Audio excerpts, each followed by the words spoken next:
बाप रे, इतना खतरनाक था लॉर्ड डलहौजी का हड़प नीति। आप भी बिल्कुल ही एकदम ऐसा ही कहने वाले हैं। जय हिंद। तो आज की सेशन में समझेंगे हम यहाँ पे लॉर्ड डलहौजी के राज्य हड़प नीति के बारे में, और इसको बहुत ही इजी तरीके से डिस्कस करेंगे। आपको अभी हम बताएंगे कि यहाँ पे लॉर्ड डलहौजी की जो हड़प नीति था वो भाई क्या था और इसे क्यों लाया गया था, इसके बारे में भी हम यहाँ पे डिस्कस करेंगे। और इसमें कितने राज्यों को हड़प करके मिला लिया गया था, इसके बारे में आपको एकदम बिल्कुल ही इजी तरीके से अभी एकदम क्लियर हो जाएगा। इसमें आपको कोई भी दिक्कत नहीं होगी, गारंटी मैं रहता हूँ। तो बस आपको ध्यान से देखना और समझना है। अभी के अभी आपको हड़प नीति जो है वो क्लियर हो जाएगा। अगर आप यहाँ पे यूपीएससी की तैयारी करते हैं ना, तो आपको यहाँ पे हड़प नीति से आंसर राइटिंग करने के लिए आपको क्वेश्चन जो कि आ सकता है, तो आप इसको ध्यान से देखिएगा। आंसर राइटिंग के लिए एकदम आपको एकदम अच्छा तरीके से बताने वाला हूं, ताकि आप आंसर राइटिंग भी कर सकें। तो आइए इसको समझते हैं यहाँ पे राज्य की हड़प नीति के बारे में। क्या थी लॉर्ड डलहौजी की राज्य हड़प नीति, इसके बारे में यहाँ पे समझते हैं। तो चलिए इसमें समझते हैं यहाँ पे लॉर्ड डलहौजी की राज्य हड़प नीति के बारे में। तो सबसे पहले हम इसको समझेंगे कि लॉर्ड डलहौजी भाई ये कौन था। ठीक है, इसमें नाम भी आया गया है कि लॉर्ड डलहौजी, यानी लॉर्ड डलहौजी भाई कोई रहा होगा। तो ये क्या था कि एक ब्रिटिश का, यानी जो मतलब इंग्लैंड के थे सब, ठीक है, तो वो हमारे भारत में आया था एक गवर्नर जनरल बन करके। यानी लॉर्ड डलहौजी जो था वो भारत में कैसे आया था, वो एक गवर्नर जनरल बन करके आया था। ठीक है, और लॉर्ड डलहौजी जो था ना, वह साम्राज्यवादी था। साम्राज्यवादी कहने का मतलब है यानी साम्राज्यवादी। ठीक है, साम्राज्यवादी।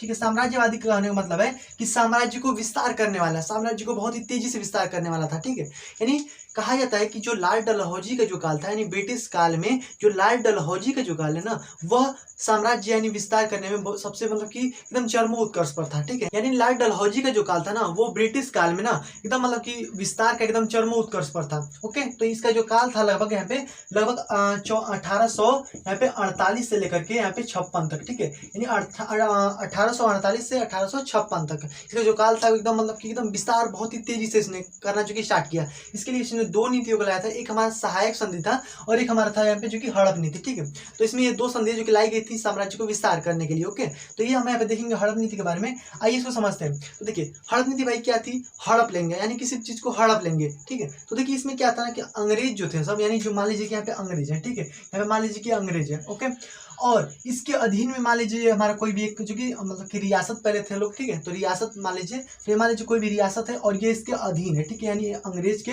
अधीन है। यहाँ पे अंग्रेज हम लिख देते हैं। ठीक है, ये मान लीजिए कि अंग्रेज के अधीन है। ठीक है, यह अंग्रेज है और ये कोई रियासत है और रियासत का कोई शासक है। ठीक है, रियासत कोई शासक है और यह इसके अधीन है। क्या है भाई, अधीन है। तो अब इसको ध्यान से समझिएगा। ठीक है, देखिए यहाँ पे अंग्रेज है, यहाँ पे उनके मतलब जो रियासत है उनके अंडर में यानी उनके अधीन है। तो कहा जाता था ना कि जो भी रियासतें ब्रिटिश के यानी जो अंग्रेजों के अंडर में है, तो वो क्या होंगी कि अगर इनका कोई भी पुत्र नहीं है, यानी इनका कोई भी पुत्र नहीं है, ठीक है, इनका मान लीजिए कोई भी पुत्र नहीं है, ठीक है, पुत्र जो है वो नहीं है, तो वह किसी दूसरे पुत्र को गोद नहीं ले सकते थे। ठीक है, जिसको आप दत्तक पुत्र कहते हैं, तो वो दूसरे पुत्र को, ठीक है, दूसरे कोई पुत्र को गोद नहीं ले सकते थे। ठीक है, गोद नहीं ले सकते थे। तो इसमें इनका अब देखिए अब कितना दिमाग लगाए थे, इसको ध्यान से देखिएगा। कह रहे थे कि जो भी इसके अंडर में है यानी जो इसके अधीन है, तो रियासत तो पहले से इसके अधीन है, और कहा जाता था कि अगर इनका पुत्र नहीं है तो यह किसी दूसरे मतलब कि पुत्र को गोद में नहीं ले सकते थे। क्योंकि भाई अब यहाँ पे मान लीजिए कि ये जो रियासत है, अब यहाँ का जो शासक होगा मान लीजिए वो मर जाएगा, तो फिर उसका उत्तराधिकारी आगे यहाँ पे जो कि उसका शासन को संभालेगा ना। तो ये कहते क्या थे कि इसका अगर कोई पुत्र नहीं है तो ये दूसरे बच्चे को यानी जो कोई भी दूसरा पुत्र होगा उसको गोद नहीं लेगा। ठीक है, तो गोद नहीं लेगा, तो अगर इस शासक की यानी यहाँ पे जो शासक होगा, ठीक है, जो शासक होगा इसकी अगर मृत्यु हो जाती है, तो मृत्यु हो जाएगी, तो यहाँ वाला जो मतलब जो शासन होगा, ये वाला शासन, ये तो भाई खाली हो जाएगा। क्योंकि यहाँ पे तो कोई भी यहाँ पे दत्तक पुत्र है ही नहीं, जो उत्तराधिकारी जो है वो तो है ही नहीं है। क्योंकि इन्होंने मना कर रखा है कि अगर इनका पुत्र नहीं है तो ये किसी भी पुत्र को गोद नहीं ले सकते हैं, तो उत्तराधिकारी ही नहीं रहेगा, तो जो मतलब रियासत हो गया वो तो भाई उस पर शासन कौन करेगा, वो फिर अंग्रेजों के अंडर में मिला लिया जाएगा। यही तो हड़प नीति थी। देख रहे हैं ना कितना दिमाग लगाया गया है। लॉर्ड डलहौजी यही किया था कि यहाँ पे जो लॉर्ड डलहौजी था, ठीक है, तो इसने क्या किया था, जो भी रियासतें इसके अधीन है तो वह क्या करते थे कि वह किसी भी पुत्र को गोद नहीं ले सकती थी, जिसके कारण उत्तराधिकारी न होने के कारण इनका क्या होता था कि अगर उस शासक की मृत्यु हो जाती थी ना, तो फिर उस रियासत को अपने में जो कि मिला देते थे। तो इस प्रकार से इनका साम्राज्य जो है बहुत ही तेजी से विस्तार होता था। तो यही क्या था, इनकी राज्य की हड़प नीति थी। तो इसमें कुछ 3 प्रकार से कहा गया था। जैसे कि एक पॉइंट आप ध्यान दीजिएगा, आपको अगर आंसर राइटिंग करना है तो उसको आप ध्यान दीजिएगा। ठीक है, यूपीएससी में इसमें 3 तरीके से कहा गया था कि जो भी रियासतें हैं या फिर राज्य जो अंग्रेजों के अधीन है, ठीक है, तो जो अधीन है ब्रिटिश सरकार के, वो क्या करेंगे ना कि वो किसी भी मतलब कि लड़के को गोद नहीं ले सकते थे। पहली बात है ये पॉइंट, ठीक है, आप याद रखिएगा, पहला पॉइंट है। दूसरी पॉइंट क्या है कि मराठों में जो पेशवा हुआ करते थे उसमें कुछ पेशवा जो थे वो भी क्या थे कि मराठों जैसे कि अंग्रेजों के अधीन थे, जैसे कि बाजीराव द्वितीय था, ठीक है, बाजीराव द्वितीय को इन्होंने क्या किया था ना कि इनको अपने अंडर में कर लिया था और अंडर में करके इनको भेज दिया था कानपुर और बोला था कि मैं आपको पेंशन देंगे, अब जाइए, ठीक है। यानी जो हमारा ये भारत का नक्शा है, ठीक है, यहाँ से उठा करके, ठीक है, पेशवा यानी मराठा से उठा करके यहाँ पे भेज दिया था कानपुर में, ठीक है, और बोला था कि अब जाइए वहाँ पे, हम यहाँ पे आपको पेंशन दिया करेंगे, आपको यहाँ पे मान लीजिए कि टैक्स कलेक्शन आपको 50,000 होता होगा, ठीक है, तो हमको 48,000 देंगे, अब जाइए वहाँ पे एकदम आराम से बैठिए। और जब यहाँ पे चला जाता था, यहाँ पे सब कार्यकाल वही सब संभालते थे। और भाई प्रजा में रहना बहुत जरूरी होता है, ठीक है, आप प्रजा में रहेंगे, उनकी बातों को सुनेंगे तब ना आपको कोई जानेगा, तो इसीलिए यहाँ पे भेज दिए थे सब। और अंग्रेज यहाँ पे सब देखते थे सब, तो धीरे धीरे अब 10-15 साल के बाद अब क्या होगा, इन लोगों का जो कि पूरा एकदम मतलब कि खत्म हो जाएगा कि भाई यहाँ पे कौन शासक था, ठीक है। तो ये इन्होंने क्या किया कि भेज दिया बाजीराव द्वितीय को, कहाँ भेज दिया, तो यहाँ पे कानपुर में भेज दिया, ठीक है, कानपुर में भेज दिया। और जब कानपुर में भेज दिया ना तो इनका भी कोई पुत्र नहीं था, और जब इनका कोई पुत्र नहीं था तो इन्होंने क्या किया ना कि पुत्र को चूंकि गोद ले लिया, और जब पुत्र को गोद ले लिया ना तो इन्होंने क्या किया ना कि इनका पेंशन बंद कर दिया, कहा कि हम कोई भी पुत्र को यानी दत्तक पुत्र को जो ले लेगा हम उसको पेंशन नहीं देंगे। तो भाई ये क्या बात हुई, अब ये खत्म कर दिया गया, ठीक है। तो ये हमारा एक था कि जो मराठा में जो पेशवा थे उन पे भी ये हड़प नीति को लगाया गया था। तीसरी बात क्या थी कि जो भी तीनों शक्तियों के अधीन नहीं थे, जैसे कि यहाँ पे 3 शक्तियाँ थी, मुगल था, एक मराठा था और एक हमारे जो कि अंग्रेज थे, तो 3 जो कि शक्तियाँ जो मेन रूप से थी, और जो तीनों के अधीन नहीं है, जैसे कि पूर्वोत्तर वाला एरिया देख लीजिए, मणि, त्रिपुरा, उधर उस साइड वाला, ठीक है, उस साइड में कोई किसी के अधीन नहीं था, ठीक है। तो जो भी मतलब कि अंग्रेजों के अधीन नहीं है या फिर मराठा या फिर मुगल के अधीन जो कि नहीं है, तो उनको भी क्या किया जाएगा कि उन पे वो कोई भी हस्तक्षेप नहीं करेंगे, ठीक है। यानी जो मराठों के, ठीक है, मराठों के या फिर मुगल के, ठीक है, मुगल के और अधीन नहीं है, और अंग्रेजों के भी, ठीक है, अंग्रेजों के, तो जो इनके अधीन नहीं है उन पे कोई भी क्या करेंगे, हस्तक्षेप नहीं करेंगे, ठीक है, हस्तक्षेप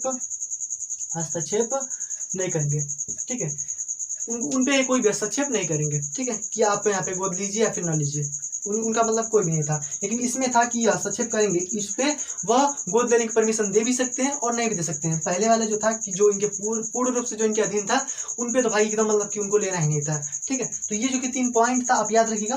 पहला भाई क्या था कि जो भी ब्रिटिश सरकार के अधीन था, ठीक है, उस पर मतलब कि जो कि दत्तक पुत्र को गोद नहीं ले सकते थे, क्लियर, पहला पॉइंट हो गया। दूसरा पॉइंट था कि जो भी यहाँ पे जो मराठा पेशवा थे उसमें भी कुछ जो कि पेशवा थे जो ब्रिटिश सरकार यानी जो अंग्रेजों के अधीन थे, ठीक है, वो भी मतलब उनके परमिशन के बिना जो कि पुत्र को नहीं ले सकते थे, ठीक है। और जो तीसरा हमारा था कि मराठा, मुगल या फिर अंग्रेजों जो तीनों के अधीन नहीं है, ठीक है, वो तीनों से अलग है, वो क्या करेंगे कि उनमें जो अंग्रेज हैं वो कोई भी हस्तक्षेप नहीं करेंगे। तो 3 आप याद रखिएगा, ये बहुत ज़्यादा इंपॉर्टेंट है, ओके।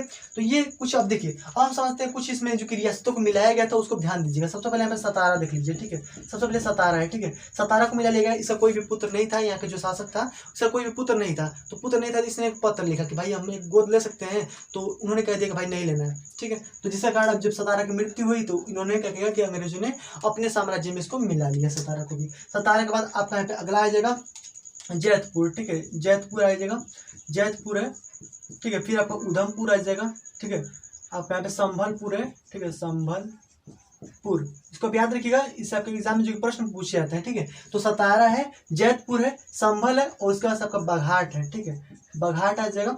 उसके बाद आपका यहाँ पे आ जाएगा उदयपुर, ठीक है, उदयपुर, ओके। उसके बाद आपका यहाँ पे आ जाएगा जो कि झांसी, ठीक है, उसके बाद आपका झांसी आ जाएगा। उसके बाद से आपका नागपुर आ जाएगा, ठीक है, यहाँ पे हम लिख देते हैं नागपुर, नागपुर, ठीक है। और यहाँ पे करौली था एक, ठीक है, करौली, करौली था। और एक हमारा था यहाँ पे लास्ट में अवध, ठीक है, अवध को भी बहुत ही मुश्किल तरीके से मिलाया गया था।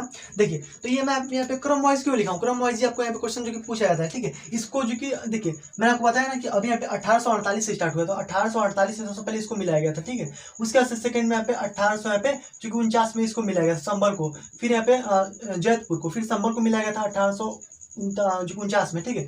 फिर इसको भी मिलाया गया था बघाट को 1850 में, ठीक है। उदयपुर को मिला लिया गया था 1850 में, ठीक है, यहाँ पे 52 में, ओके। उसके बाद यहाँ पे झांसी है तो यहाँ पे 53 में, देखिए एकदम क्रम वाइज याद रखिएगा, ठीक है। यहाँ पे फिर हमें इसको 54 में, फिर इसको 55 में, ठीक है, 55 में, फिर इसको 56 में, याद रखिएगा एकदम क्रम वाइज इसको, ओके, तो इसको क्रम वाइज आपको याद रखना है। तो इस प्रकार से कुछ जो कि राज्य हैं, जो कि रियासतें थी, इनको जो कि मिला लिया गया था जो कि इस हड़प नीति के द्वारा, ठीक है। तो लाल बहादुर की हड़प नीति थी। आई होप कि आपको समझ में आ गया होगा।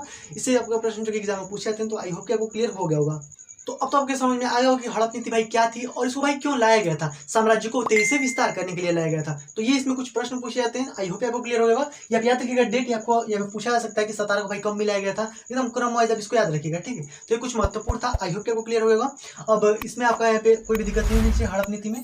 बस आज की वीडियो में इतना रहने देते हैं, तो मिलते हैं नेक्स्ट वीडियो में, तब तक के लिए वंदे मातरम।